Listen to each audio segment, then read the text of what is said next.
বাংলাদেশ এবং ভারতের কূটনৈতিক যে উত্তেজনা চলছে সেই প্রেক্ষাপটে ভারতের পররাষ্ট্র সচিব ঢাকায় আসছেন 9 তারিখ। এটা ভারতের পররাষ্ট্র মন্ত্রণালয়ের যে ব্রিফিং তাতে কনফার্ম করা হয়েছে। যদিও এই সফরটা হবে কিনা এটা নিয়ে কেউ কেউ সংশয় প্রকাশ করেছিলেন। কেউ কেউ মনে করেছিলেন বাংলাদেশের সাথে বিদ্যমান সংকটের প্রেক্ষাপটে ভারত এই সফরটা বাতিল করে দেয় কিনা। আবার কেউ কেউ বাংলাদেশ সরকারকে এই আবেদন জানিয়েছেন বা চাপ তৈরি করার চেষ্টা করেছেন যে বাংলাদেশেরই উচিত হবে এই সফরটা বাতিল করা, এই বৈঠকটার কোনো প্রয়োজন নেই। আসলে এই ধরনের এক্সট্রিমিস্ট কোনো পদক্ষেপ না হওয়া ভালো হয়েছে।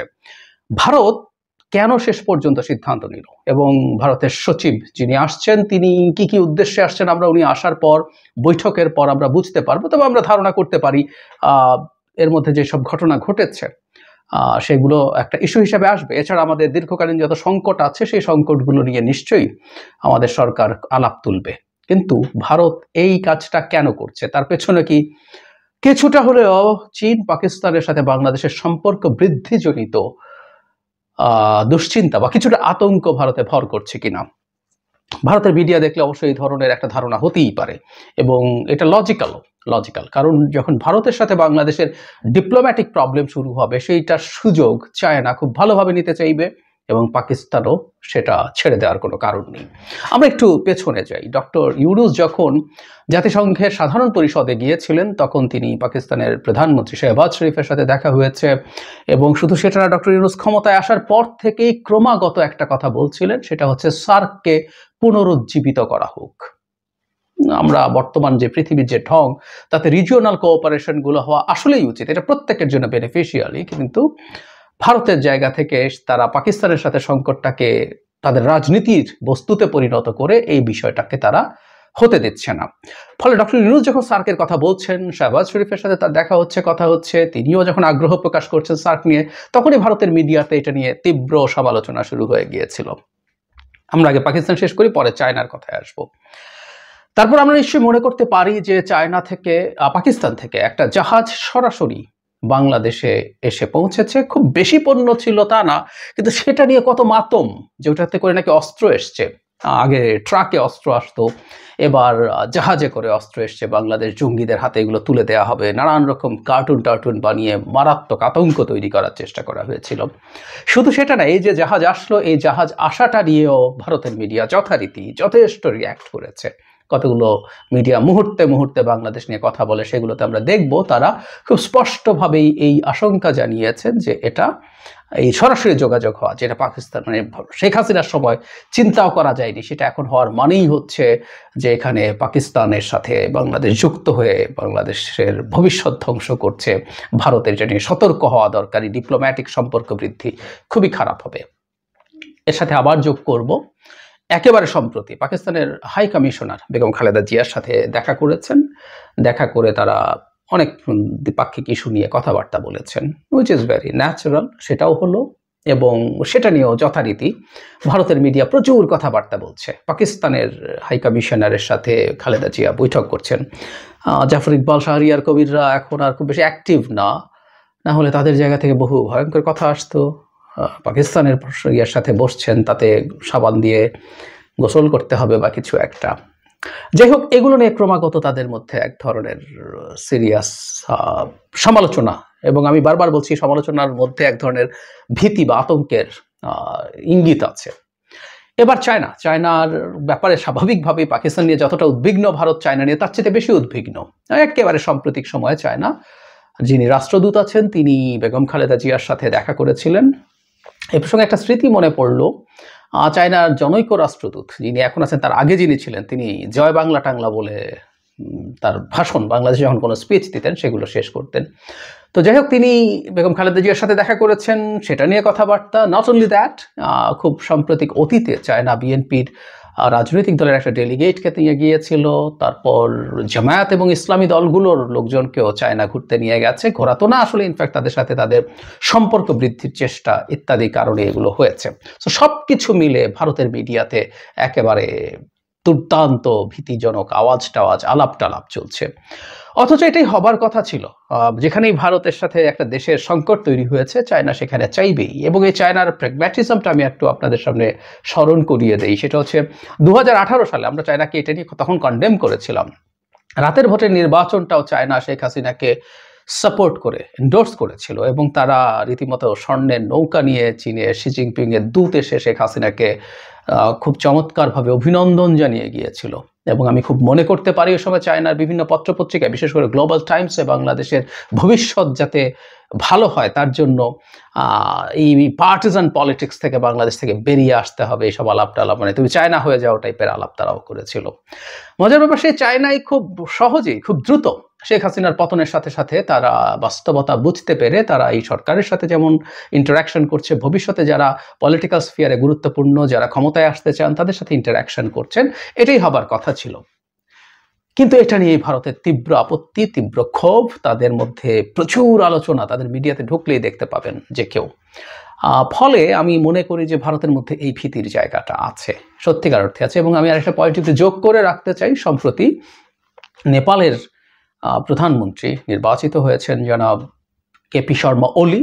তিনি এর আগেও আসলে প্রাইম মিনিস্টার ছিলেন। উনি যথেষ্টই চীনপন্থী হিসেবে পরিচিত। ওনারা সব মাওয়িস্ট, ইনফ্যাক্ট সব মাওয়িস্ট দলগুলো একত্র হয়েছিল এবং রাজনীতির ঘোর প্যাচে এখন মাওয়িস্ট নেতাদের মধ্যে পুষ্পকমল দহল প্রচণ্ড বলে আমরা যাকে চিনি, তিনি কিছুটা বা বেশ খানিকটা প্রো ইন্ডিয়ান হয়ে গেছেন, কিন্তু ওলি প্রো চায়না আছেন। তিনি তার প্রথম সফর চায়নায় করেছেন এবং বিআরআইয়ের সাথে আরও বেশি ইন্টিগ্রেটেড ওয়েতে কাজ করার কথা বলছেন।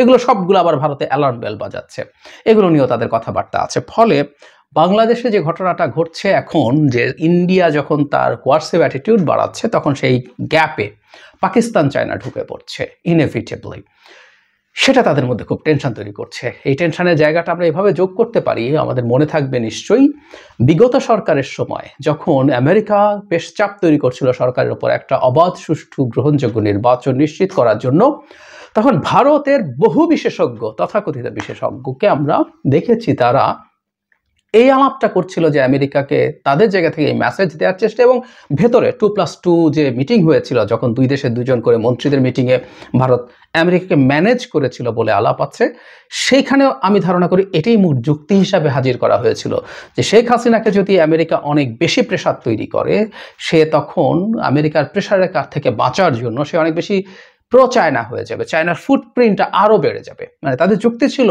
আমেরিকা শেখ হাসিনাকে এরকম একটা অথরিটারিয়ান সরকারকে সরাতে চায়, কারণ সে মনে করে গণতান্ত্রিক সরকার যদি থাকে তাহলে চায়নার ফুটপ্রিন্ট কমে। আমি বহুবার বলেছি যে একসময় আমেরিকা উল্টো ছিল, বহু সময় তারা ডিকটেটরকে এনেছে র্যাদার সোভিয়েত ইউনিয়নের প্রভাব কমিয়ে রাখার জন্য। সেই আমেরিকাই পরবর্তীতে দেখলো একটা দেশ যখন ডিকটেটর হয়ে ওঠে, একটা দেশে যখন ডিকটেটর থাকে, এটা আফ্রিকাতে প্রচুর এক্সাম্পলস আছে, সেখানে মূলত চাইনিজদের প্রভাব বাড়ে। সো ইন্ডিয়া তখন আমেরিকাকে বা ওই বিশেষজ্ঞদেরকে আমি বলতে শুনেছি আমেরিকাকে উদ্দেশ্য করে, আপনি যদি অনেক বেশি চাপ তৈরি করেন তাহলে দিনের শেষে শেখ হাসিনা পুরোপুরি চায়নার দিকে চলে যাবে, এটা আখেরে ক্ষতি হবে। রাদার তাকে চাপ কমিয়ে, তাকে রেখে তার সাথে নেগোশিয়েট করে, এবং ভারত সম্ভবত দায়িত্ব নিয়েছিল যে তাকে মোটামুটি যথেষ্ট লাইনে রাখবে, এবং সেটার একটা ম্যানিফেস্টেশন আসলে দেখাও গিয়েছিল আমার মনে হয়। সেটা হলো শেখ হাসিনার পতনের কিছুদিন আগে দুটো দেশই সফর করেছেন। তার নির্বাচিত হবার পর প্রথম ভারত গেলেন, পরে চায়না গেলেন, এবং ভারতে গিয়ে উনি ভারতের সব চাওয়াটা পূরণ করে দিয়ে এসেছিলেন, এবং চায়নার অনেক স্ট্র্যাটেজিক ইন্টারেস্ট এর বিরুদ্ধে গিয়ে তিনি কতগুলো পদক্ষেপ নিয়েছিলেন, এবং পরবর্তীতে চায়নাতে কি হয়েছিল সেটা তো আমাদের নিশ্চয়ই মনে আছে। ফলে যে কথাটা বলছিলাম, এখন ভারতের ক্ষেত্রে ওই একই ঘটনা, ভারত বাংলাদেশের সাথে যে আচরণ করছে, ন্যূনতম কাণ্ড জ্ঞান থাকলে, মানে ভারতের পররাষ্ট্রনীতির কোনো কাণ্ড জ্ঞান, মানে অন্য সব জ্ঞানের কথা বাদই দেই, জিওপলিটিক্যাল নলেজ বা ইন্টারন্যাশনাল রিলেশনসের আদার নলেজ, মানে ন্যূনতম কাণ্ড জ্ঞান থাকলে তার মনে হবার কথা ছিল যে তার এই যে কোয়ার্সিভ অ্যাটিটিউড করছে বাংলাদেশের সাথে, এখানে চায়না ঢুকে পড়বে।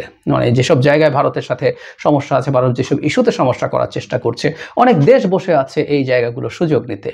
পাকিস্তান বাংলাদেশের কাছে 40,000 আর্টিলারি শেল সম্ভবত বিক্রি করেছে, এটা নিয়েও বিরাট সমালোচনা দেখছি। আমরা পাকিস্তান থেকে শেল কিনবো যদি পাকিস্তানের মিলিটারি শেল আমাদের কাছে, আর্টিলারি শেল যদি আমাদের কাছে যথেষ্ট এফেক্টিভ মনে হয় এবং সস্তা মনে হয়, আমরা কেন কিনবো না?